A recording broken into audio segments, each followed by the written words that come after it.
La victoire de Rafael Nadal à Roland-Garros ne souffre d'aucune contestation sur les cours, l'Espagnol ayant étrillé ses adversaires les uns après les autres, de Novak Djokovic à Alexander Zverev en passant par la surprise Casper Ruud en finale.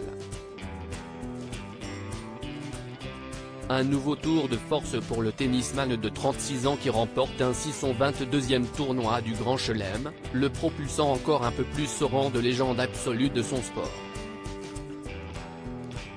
Après son triomphe, il a profité de ces quelques jours de repos pour parader à Paris avec son trophée avant de rentrer hier dans la journée à Majorque, chez lui.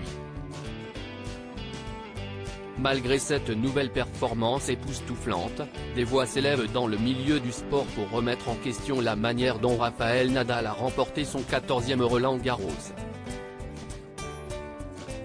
Atteint du syndrome de Müller-Weiss, l'Espagnol souffre énormément de son pied gauche et pour qu'il puisse supporter la douleur, il a subi des infiltrations tout au long de la quinzaine parisienne.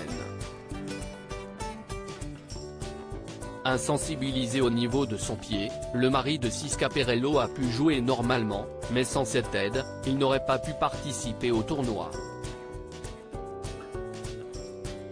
Une problématique qui interroge le cycliste français Guillaume Martin. Le coureur de la Cofidis, interrogé par l'équipe, a fait part de ses doutes.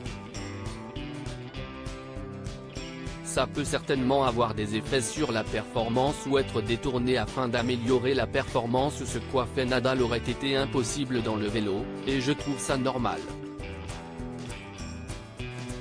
Si on est malade ou blessé, on ne court pas, on ne fait pas de compétition, ça me semble du bon sens, lance Guillaume Martin avant de poursuivre. Les médicaments et encore plus les infiltrations n'ont pas qu'un effet de guérison, ça peut certainement avoir des effets sur la performance ou être détourné afin d'améliorer la performance, donc ça me semble très limite.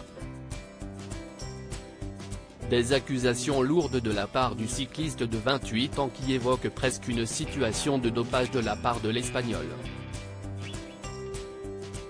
Si un cycliste fait la même chose, déjà si est interdit, mais quand bien même ça ne le serait pas, tout le monde lui tomberait dessus en le qualifiant de dopé, conclut-il.